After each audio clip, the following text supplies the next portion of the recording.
Once one of America's top Republicans, Lawrence King is serving a 15-year prison sentence for a multi-million-dollar fraud. But financial crime is only half the story. This is the true story of Lawrence King. It is the story of a cancer at the heart of America and of its continuing cover-up at the highest level.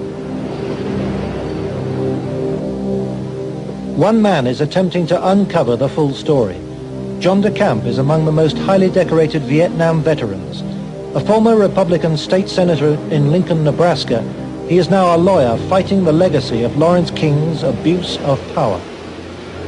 It's a web of intrigue that starts at our Holy of Holies, Boys Town, Nebraska, one of the most respected institutions in the United States, and spreads out like a spider web to Washington, D.C., right up to the steps of the nation's capital, the steps of the White House, involves some of the most respected and powerful and richest businessmen in this United States of America.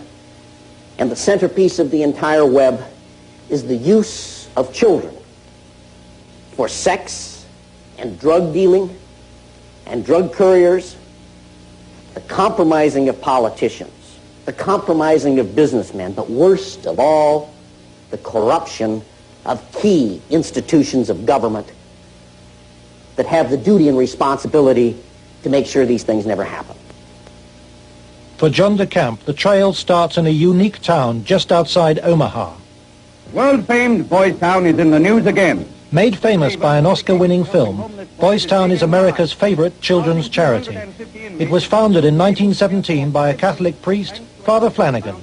Father Flanagan. The saddest spectacle in our social life is the neglected, unwanted, and unloved boy who has become a serious problem in our society. Boys Town was started to be a home for orphans.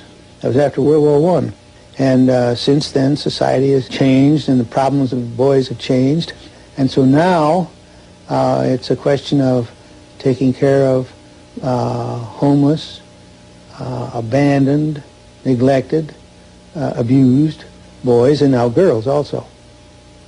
Boys Town has been granted the privileges of an incorporated town, a Catholic diocese, and a school district for 500 children. Boys Town has cash reserves of $500 million, but still raises up to $35 million annually, solicited from the public by begging letters and promotional videos. I'm Father Val Peter, the caretaker of Father Flanagan's Stream and the executive director of Boys Town. Does Boys Town really exist, people ask me? You bet it does. Located in the heartland of America, Boys Town youth have come from many backgrounds and locales. As they graduate, they shall seek new adventures and head for different places. But always, they shall carry with them the spirit of Boys Town. If you'd like to help Boys Town, send your tax-deductible gift to Father Val Peter, Boys Town, Nebraska, 68010.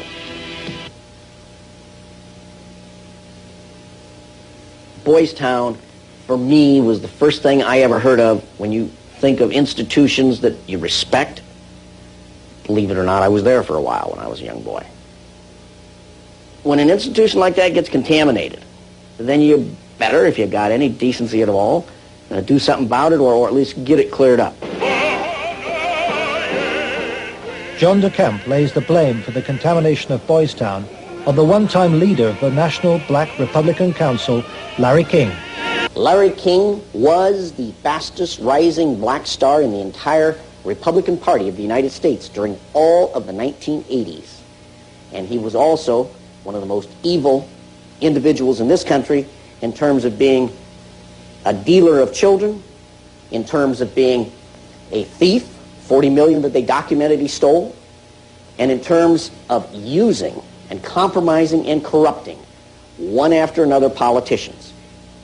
The base for his network was the Franklin Federal Credit Union, a people's bank in Omaha, Nebraska. Larry King was its general manager.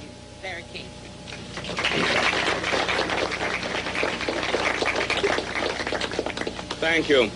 This is especially an exciting day for me. Mr. King was a very charismatic person.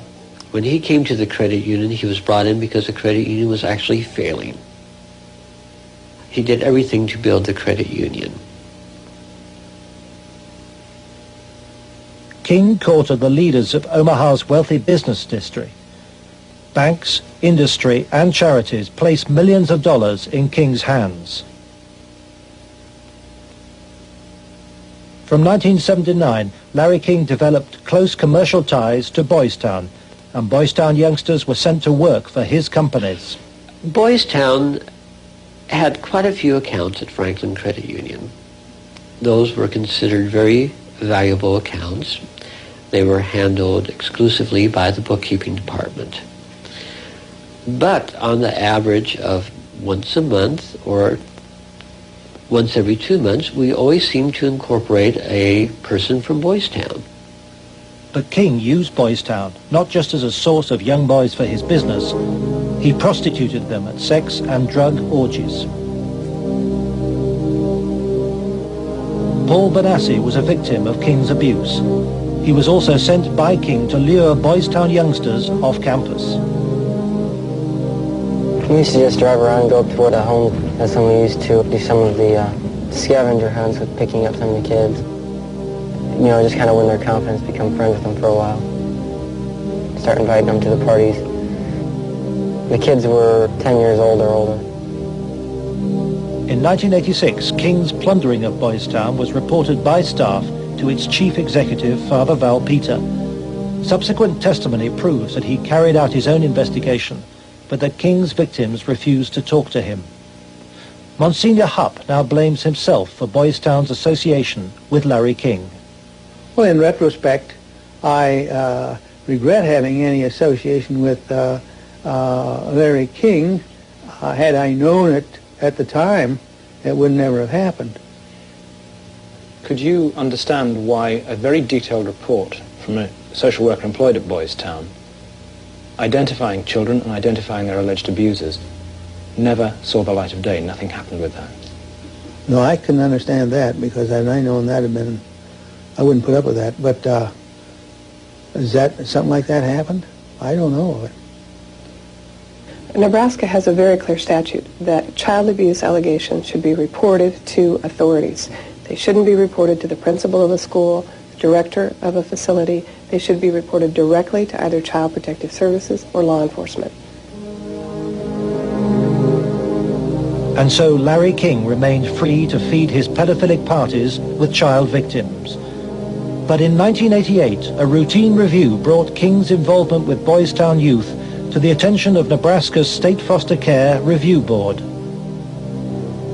And the information presented to the Foster Care Review Board, either via the telephone reports, the personal reports, or the reports we reviewed, Larry King's name was consistently present as someone that the youth were making allegations against. So I would say we handed over at least a foot-high amount of material to authorities, and nothing happened.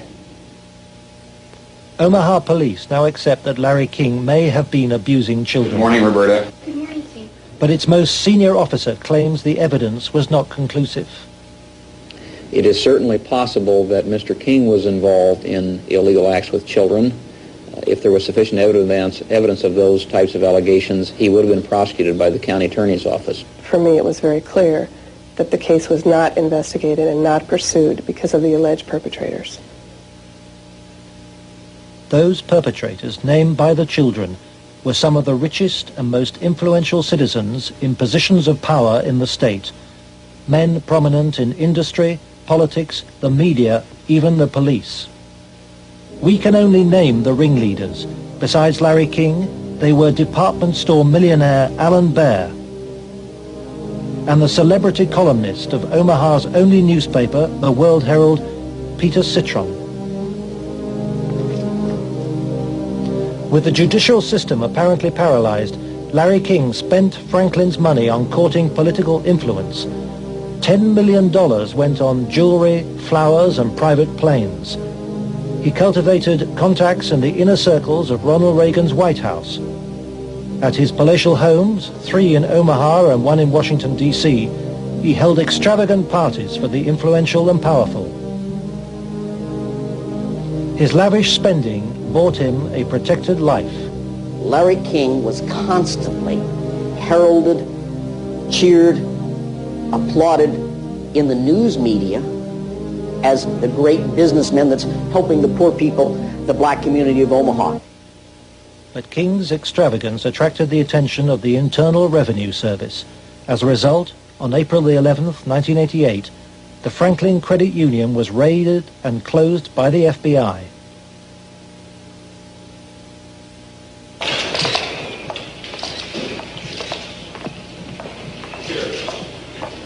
King was arrested, and the federal investigation showed he had stolen $40 million from Franklin.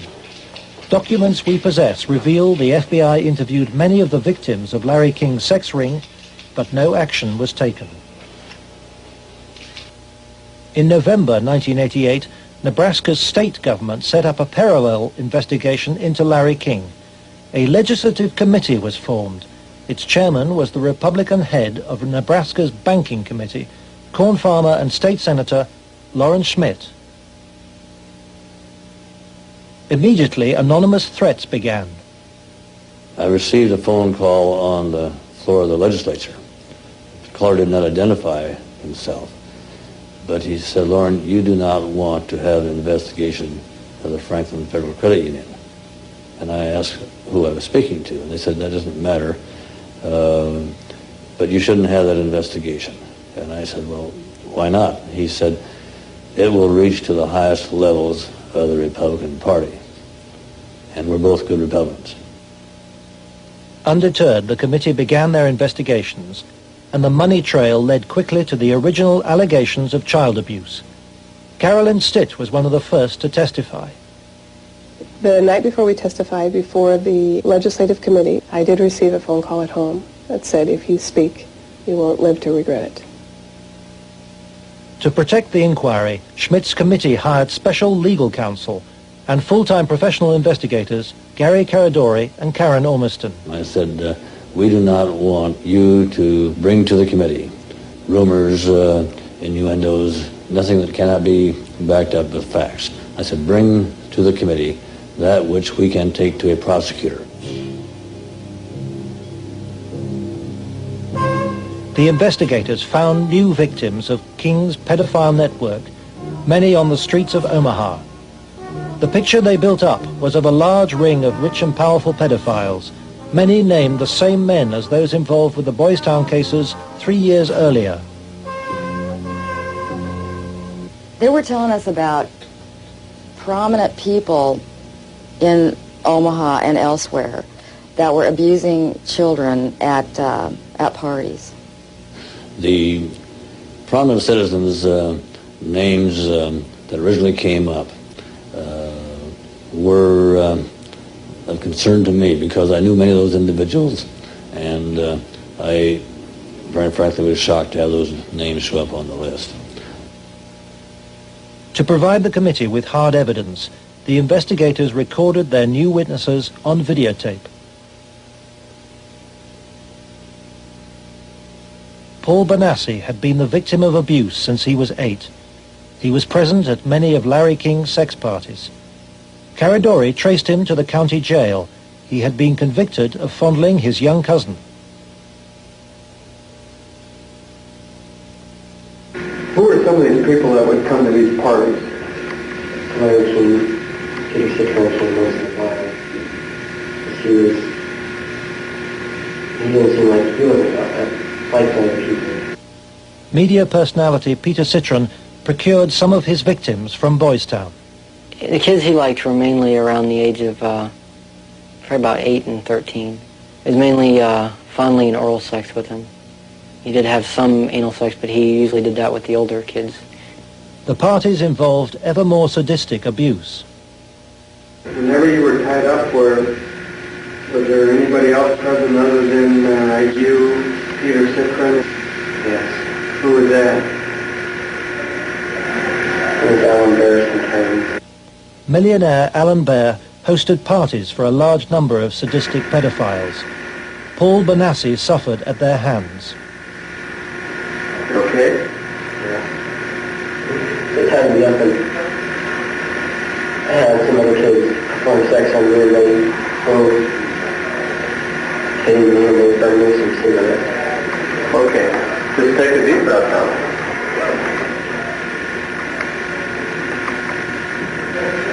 And cross control Bonner.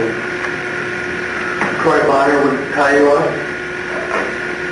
He was there. Troy Bonner was found by the investigators and his videotaped testimony taken under oath. I was shocked when I walked in. There was a kid, I would say about 15 years old, out in the middle of the room. One guy was standing in front of him. He was bent over, and the other guy was like reaching under him, playing with his nipples. Wow. A guy whom Jeff told me was a police officer shoving beads up his rectum. The police officer was shoving beads up his rectum? Yes. Bonner named Alan Bear as the man who introduced him to the sex parties. Alan Bear was a sick fuck. Didn't care, wanted sex, nasty, I don't even know if you can call it sex. Everything, from just, touching to fruit, squash, huge squash, that big around, stuck into you, into your ass, heat things, hot things, poked at you and stuck in you. But the center of the child sex ring was Larry King. Larry King was the same kind of sick fuck Alan Bear was, except Larry King was more violent, more sure of himself. I got those scars on my arm one night at a party where Larry King, wanted to see how strong a man we were or something, and have us push our arms together, and then you'd light cigarettes, and as soon as you get burning, you just drop them down between your arms and, let it burn. And they made us stand there naked and touch each other by holding our arms together and burn cigarettes where, it's on film someplace. They filmed it, burning, I would, see him fuck a 10-year-old boy in the ass, until he bled and, just pull out and stop and, push him down, and then go out and,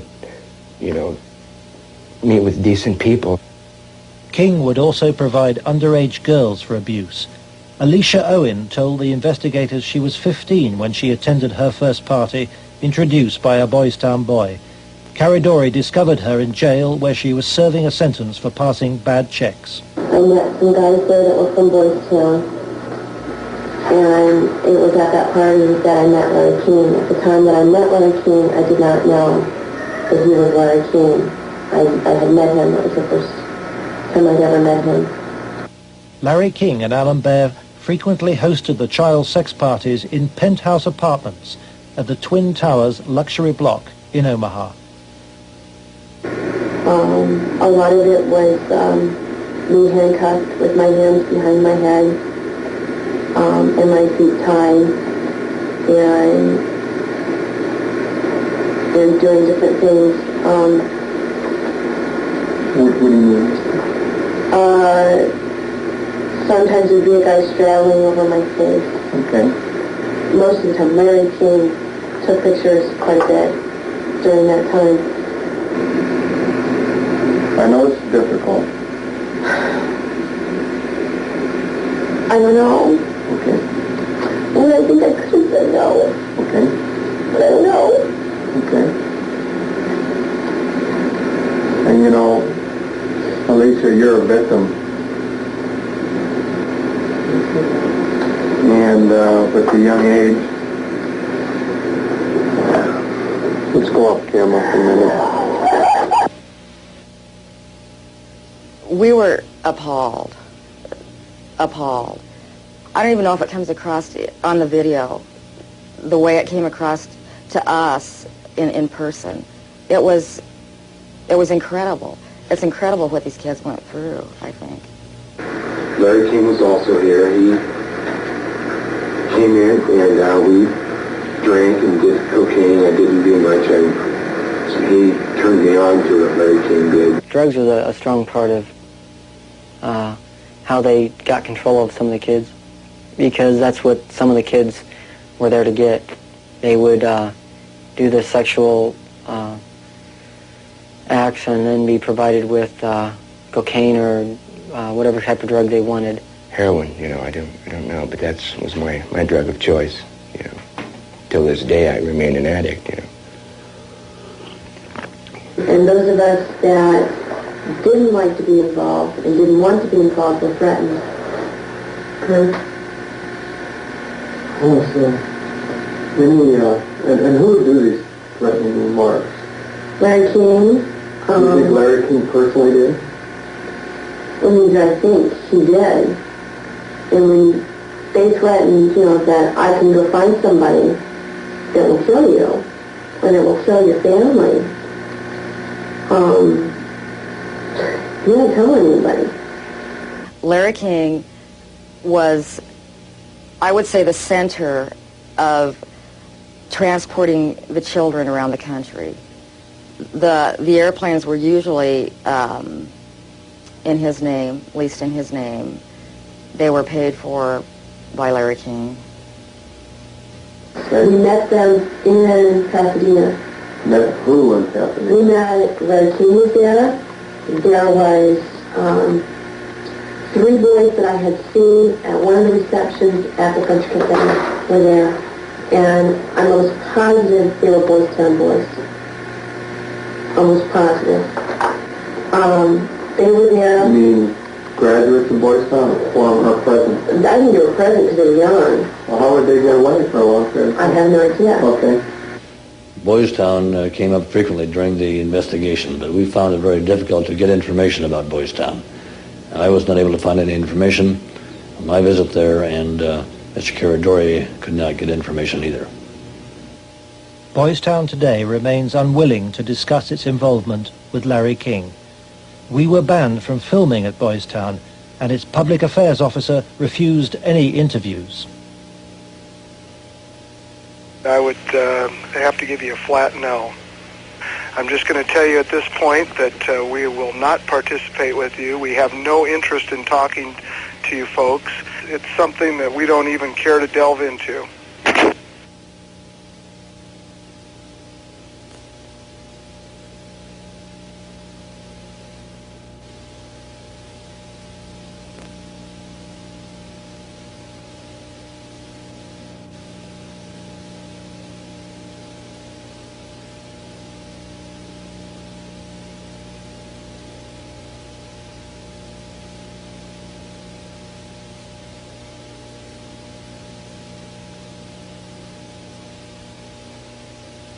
By the spring of 1990, the Nebraska State Committee was convinced by the evidence of an organized child abuse ring.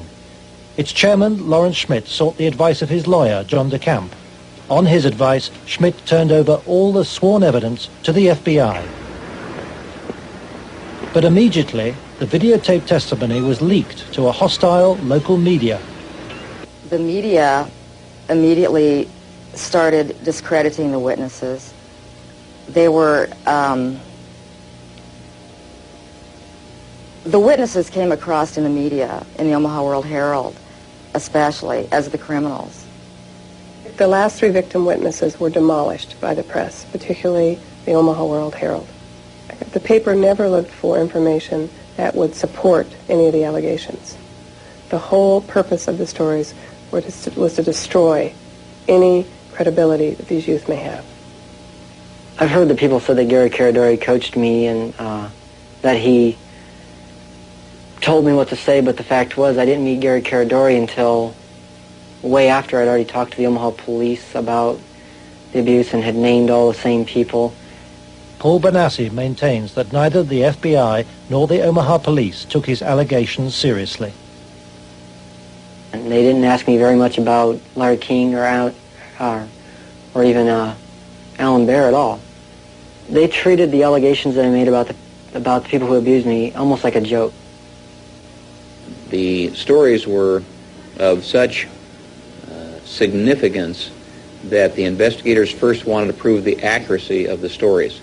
As they said about the investigation of the three, initially three, and then a fourth person who were telling the stories, as the investigation developed, it became obvious to the investigators that the information was not accurate, that in fact it was an entire conspiracy of allegations, none of which had any truth to them. I was very disappointed with the way the FBI and law enforcement treated the victims. They, in fact, turned them into the offenders, so to speak. And instead of taking the evidence that was delivered to them by the victims and interrogating the persons whom the victims identified, they seemed to bear down and try to get the victims to change their story. It seemed to the investigators that the establishment of Omaha was closing ranks.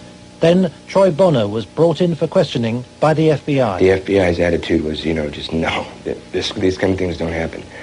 From the first interview when I went, and realized they don't believe a fucking thing I'm saying, they were just appalled, but I realized what that look in their eye was back then. It was fear. It was fear of them, I had witnessed, firsthand things that would, destroy this city, people, a position, what I mean? It's not going to be believed, they said. It will not be believed. You will be found guilty of perjury, and they weren't telling me maybe.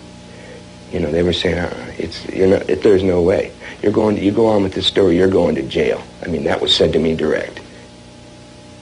Troy Bonner agreed to withdraw his videotape testimony. The FBI used Troy in an attempt to persuade fellow witness Alicia Owen into abandoning her evidence about Larry King's nationwide network of powerful pedophiles.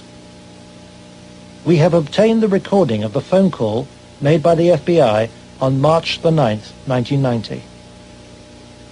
It is significant evidence for John DeCamp. This is Special Agent Michael F. Mott. Following will be a consensually recorded telephone call between Troy Bonner and Alicia Owen. Hello. Hi. Hey, what's going on? I'd like to ask you that. Talk to me. No, you talk to me. I don't understand why you're lying. Why are you lying? What are you talking about? That's what I'm asking you. You're calling me why I'm lying? Yeah. You concocted this whole thing, Alicia. You're full of shit. Either tell me what's going on. You're full of shit. Hey, look. Who do you have listening on this line? I have nobody listening to me. I'm listening to you, and I'm hoping you give me some fucking answers. I'll be honest with you. I don't know what kind of game you're playing. I'm not trying to play a game. I'm not going to go to jail for you. And that's what's going to happen. Why would you go to jail? Jail for telling the truth? No, jail for lying. What have you lied about? I haven't lied. Okay, then, but why are... Listen, shut up. Listen to me. You're not out here being talked to them every day. The pressure's kind of hard. You literally have to have bricks for brains to take on the FBI in this country. And that's exactly what you'd have to do this properly. They now, in my opinion, in my investigation, are the architects of the cover-up. We asked the FBI in Omaha for an interview about its investigation of the Franklin scandal. Larry Holmquist with the FBI here. We feel it would be inappropriate for us to comment. We work this with the Omaha Police Department, and we just don't feel it would be appropriate for us to make comments.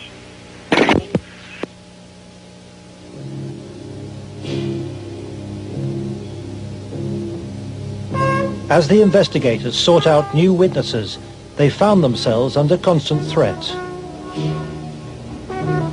Gary was threatened several times. His vehicles were tampered with. I would think whoever tampered with them, it was a scare tactic because it was so obvious that they were being tampered with. Gary there was one piece of evidence I know he got that he even said he got one step ahead of them this time. He told us about this book. It was like addresses, telephone numbers, names. He said if they knew he had it, they'd kill him. On July the 11th, 1990, Gary Caradori and his 8-year-old son AJ were flying home from Chicago in his light aircraft. They had watched the All-Star baseball game, and Caradori had been pursuing new leads. Investigators from the National Transportation Safety Board are in Harold Cameron's cornfield trying to determine what caused this private plane to crash, killing its 2 occupants. The bodies of Gary Caradori and 8-year-old AJ were found in the wreckage.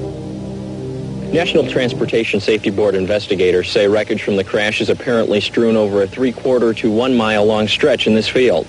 The fact that the wreckage is scattered over a large area certainly demonstrates that it did break up in flight. The exact mechanism of breakup yet is still unknown. The federal investigation was never able to discover what tore the plane apart. There are things missing from the plane. His briefcase is missing. I think the plane was sabotaged. There's no doubt in my mind. Within 24 hours of the tragedy, all Caradori's records were impounded by the FBI. Gary's widow, Sandy, is still unable to come to terms with her loss. As a mother, I don't want to ever think that somebody murdered my child, let alone my husband. But I think if you'd ever talk to any parent, be it mother or father, that's ever lost a child, I mean, the worst thing that you can think of is that somebody would want to murder a child. I really feel that somebody killed my brother. And inside me, I know that somebody killed my brother. If somebody could help us out somewhere, somebody knows something. And may God help those who did that to him and his family. The effect of Gary's crash on the investigation, I think, in effect, put an end to anybody else coming forward. There are many victims. We knew of more. There are more. They're still out there. They're afraid to come forward. That's when I was finished, because I figured out if they murdered Gary and his son, there was nothing that would stop them. There was no piece of paper. There was nothing we could come up with that was going to get anything done.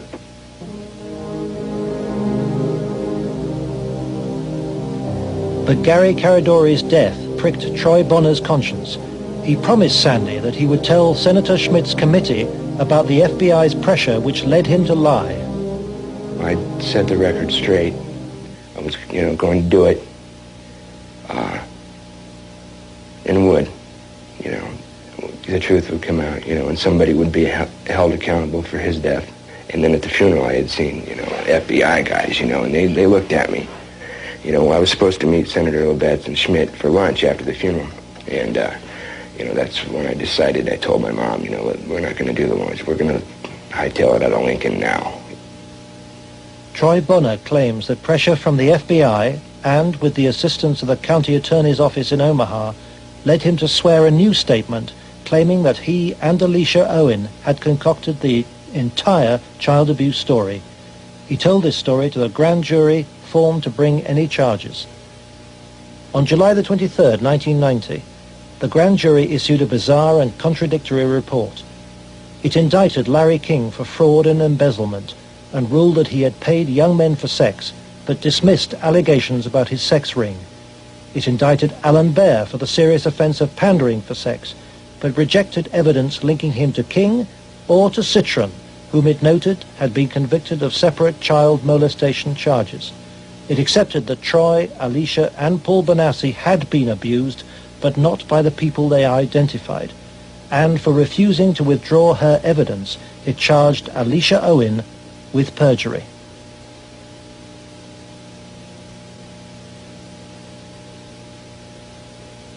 Lawrence Schmidt's legislative committee issued a report denouncing the grand jury.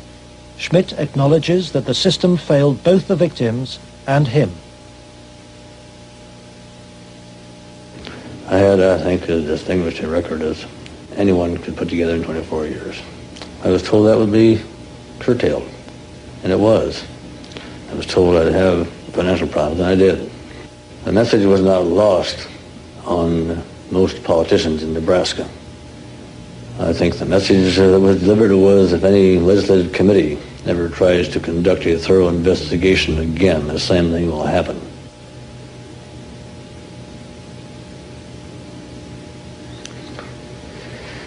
It has shaken my faith in the institutions of government. I used to be a firm believer that the system would work, and that people who did things wrong would be punished. And we discovered victims who claimed to have been abused and who the grand jury acknowledged had been abused. But they did not try to find out who had abused those individuals. Instead, they convicted Alicia Owen of perjury. Indefensible from my point of view.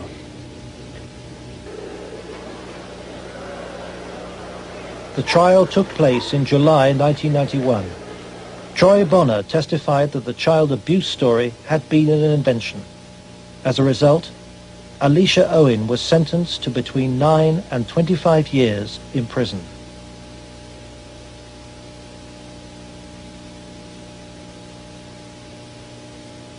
I can't find a case in the history of this country where some kid got sentenced to 25 or 30 years in prison for something like this. If you were going to pick a what I call a tell sign, something that says something's fishy about the whole thing, it was in the sentencing itself. For some reason, they had to send a signal to every kid who was a potential witness. My opinion again.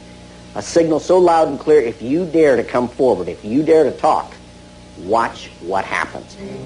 Alan Baer was fined $500 after pleading no contest to a reduced charge of aiding and abetting prostitution. Peter Citron served 2 years of a 3 to 8 year sentence. Thanks to Troy Bonner's lies, Larry King never faced child sex charges. For the $40 million fraud, he was given a 15-year sentence, 10 years less than Alicia Owen. I feel really sick. I should be taken out and shot for doing that. And if that was to happen, I would go willingly.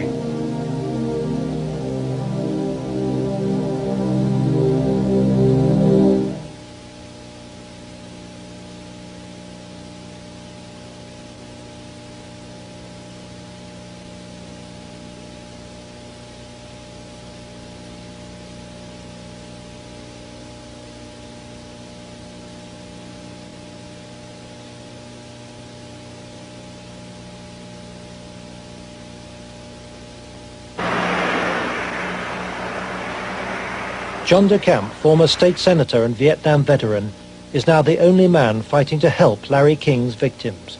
He is the lawyer trying to overturn Alicia Owen's conviction and to expose the cover-up. I live in Nebraska. Hell, I was born here, raised here. I have 4 kids growing up here. Like it or not, it's my heritage, you know? Well, if it's a dirty cesspool that I got to live in or look back on that I left, that ain't good. The real cost, if I were going to say to my family, has been the fear and intimidation it's put in some of the kids. A couple of the kids are really, really frightened and really had some sleeping problems over, hear this or that. So that's been the real concern I've had. John has received anonymous threats and has turned for advice to his friend and one-time boss, former head of the CIA, William Colby. Old Bill Colby told me better than anything. The one thing the bad people can't afford is publicity, and knocking you off right now or doing something obvious to one of your kids would bring them more trouble than it's worth. I said, you have to consider the possibility of some danger to not only your reputation, but to your person. I mean, people do react rather violently to some kinds of charges, or particularly if they're true, there's more apt to be a negative reaction than if they're false. If they're false charges, then they can be reacted to in a normal way by a libel suit or whatever. But if there's truth in it, there can be a danger in that situation. We've seen that happen in other cases.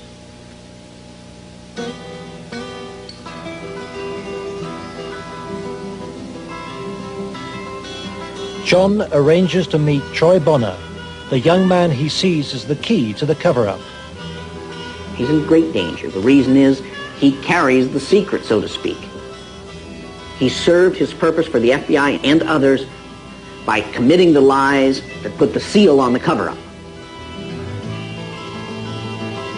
He knows that Troy's evidence will be crucial to Alicia Owen's case, and Troy wants to tell the truth, despite very real fears. My fears are that, I'm not going to be believed again. It's just, going to be a whole other kind of exploitation like it was last time. And afraid that that's going to happen, or, I might end up dead, or a loved one might end up dead. Troy has an overriding reason for putting the record straight. Maybe somebody has a better idea. I want this to go forward and have something done so that all those other kids who a lot worse things have happened to can come forward and see that action can be taken.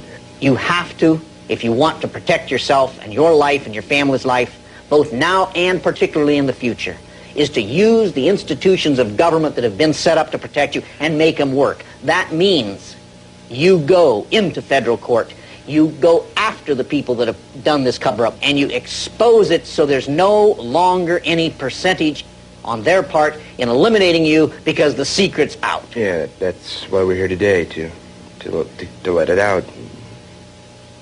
John's advice to Troy to tell the truth in court puts him at risk of prosecution by the county attorney's office.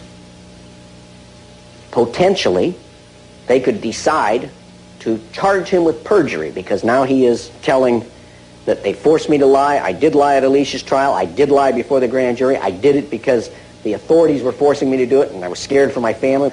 Potentially, they could charge him with perjury this time. Troy's appearance in court will keep Alicia Owen out of prison. She's on bail while DeCamp appeals against her perjury conviction. As her hearing approaches, vital new evidence emerges. Alicia claims that some of Troy's videotaped testimony was withheld from the grand jury which indicted her. The tapes that were shown to the grand jury had been edited. Everything that matched Troy's statement Was shown. that matched mine Because I know it's was raised. edited out. And I think maybe one of the things we want to do is show the judge specifically where these, little 5-minute segments of, look, this tape says this, and then show him it isn't in this tape, and this is the tape the grand jury saw. I'm going to attempt to get these tapes, and we'll see what happens next. But to obtain the tapes, DeCamp must approach some of the very officials he has accused in court of being involved in the cover-up, the county attorney's office which ran the grand jury. In the good old Alicia Owen case, 127-194, I'm trying to get the evidence, the tapes and the transcripts of Troy and Danny. Troy Boner. Get that up here once. Yeah. Look at the county attorneys. They have all the bills up there. Oh. Robert. Let me guess. Robert Siegler has them. Robert Siegler is the prosecuting attorney trying to send Alicia Owen back to prison. After lengthy negotiations, DeCamp emerges with the tapes the grand jury never saw. I went with $4,000, about $4,000 with cocaine. Okay, and what airline? I flew out of In more than 2 hours of taped testimony, Troy details trips across America on behalf of Larry King and Alan Baer. Trips for drug deals and sex. It corroborates Alicia's evidence. Fort Worth, like an hour. And then a big plane from Dallas to Los Angeles. Did anybody go with you? Alicia Owen. For John DeCamp, this is the proof of the King sex ring for which he has been waiting. Here it is. So to speak, the smoking gun that they could go out and verify, the corroboration. In other words, the linkage to King that was denied. Cover-up. Organized, planned, deliberate cover-up. The courthouse, Wahoo, Nebraska. The hearing begins.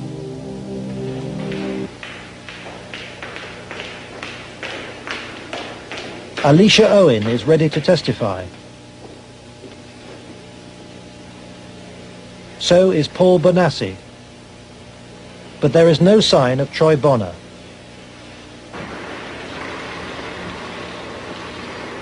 DeCamp discovers that Robert Siegler has sent the young man a subpoena. Fearing arrest for perjury, Troy has gone into hiding. DeCamp is without his most vital witness. Just try and subpoena him with Douglas County stuff. Is Troy okay? In court, Alicia's case is adjourned. The county attorney's office begins to search for Troy Bonner, but County Attorney Siegler won't say why. I'd like to ask you whether you're about to charge Troy Bonner with perjury. Oh, no. Every victim witness who stepped forward in any way or even was a potential witness that somebody heard about has either been killed, put in jail under some theory or other, terrified or run out of the state, discredited. Every perpetrator, even the convicted ones, have been treated as conquering heroes. Peter Citron lives in the same house where he abused many of his young victims. Alan Bear lives in the most exclusive part of Omaha. He recently bought a downtown shopping mall. Many of the other abusers named by the children have risen within Nebraska's state government and legal system and within the Republican Party. Obviously, the FBI was protecting something a lot more significant than a bunch of old pedophiles having improper relations with little boys. They were protecting something a lot more significant than a bunch of drug peddlers. They were protecting, in my opinion, they were protecting some very prominent politicians, some very powerful and wealthy individuals associated with those politicians and the political system, up to and including the highest political people in this entire country.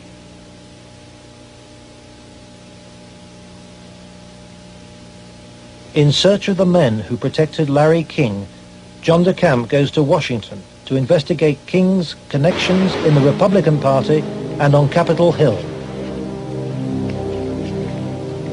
Paul Bonassi provides him with the evidence that Larry King threw child sex parties here at his rented $5,000 a month Washington house.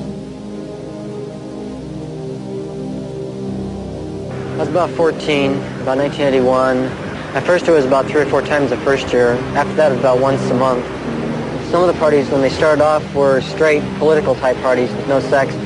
And then when some of the men had left, some of the politicians had left, the ones that had planned on engaging in some type of sexual activity, that would come after the party. Some of the kids would be held downstairs in some of the rooms where if they acted up or if they started freaking out because of the drugs that they were on, they'd put them in a room that they couldn't get out of, and they would lock them in. What kind of drugs? Anything you wanted. Cocaine, heroin, speedballs. You're telling me those speed. things were at these parties where you had Larry King and prominent politicians? Yes. Were they readily available to anybody at the party? At the after parties, they were readily available for anybody. Beforehand, they did it more upstairs than they did anywhere else, and it was kind of in the back rooms. Were any attempts ever made that you know of to expose this situation? As far as I know, nothing's ever been done, and most of the people that were in there had already been, I guess you could say, compromised. King's partner was Washington lobbyist Craig Spence. Spence took youngsters, including Bonassi, on private midnight tours of the White House. So you were in the White House then? Yes. And how did you gain access? Well, I came down with Larry King, but Craig Spence was the one that arranged the trip for us. And it was kind of a gift for our services that we were doing. How many times were you on this kind of a trip? I came to it on 2 times. 2 times. And were you used for sex on those occasions? Not until after we left.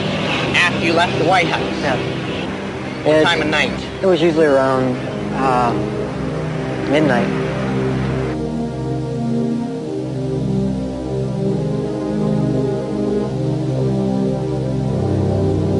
For me, it was just kind of weird being in the White House at that time of the night and getting to go into places that the guy was telling us that nobody gets to go to. I mean, I seen rooms in there that I'd never even heard about. And Craig Spence and Larry King had a couple of groups. One was called Bodies by God, and they had the Call Boys, and there was another group that was started by Larry King, which was called the Golden Boys, which was kids that were usually under the age of approximately 10. Spencer's callboy network was investigated in 1989 by reporter Paul Rodriguez of the Washington Times.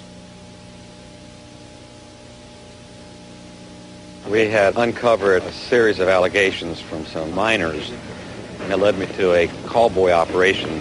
Well, it sure fits with, this boy Paul Benassi. And he tells a tale of being brought to the White House on occasion, kind of as a reward for the kid. Craig Spence's dad, he committed suicide. He had advanced stages of AIDS. He was an AIDS carrier and he killed himself. This was the thing that always bothered me. They claimed it was the largest male prostitution ring in the city that they've ever had uncovered. It was $1 million a year minimum. Yeah. And yet they only prosecuted the operator, Henry Vinson, and 3 of his lieutenants, as it were. They never went after any of the Johns or the clients. This operation claimed to have clients that ran from the White House to the Capitol Hill to the State House to the churches within the media. Exactly what Paul describes as the people he was with. And a lot of the stuff led there, but we couldn't quite nail it at all cases because, again, to accuse someone of high stature, you've got to be very careful. I understand.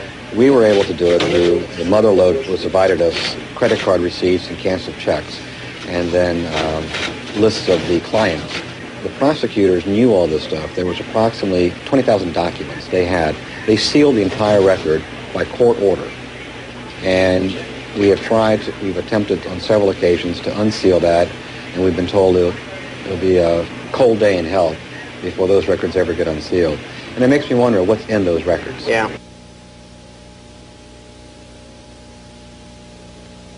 John DeCamp believes that the legal system is still being subverted and that the people protected are still at the heart of the American establishment.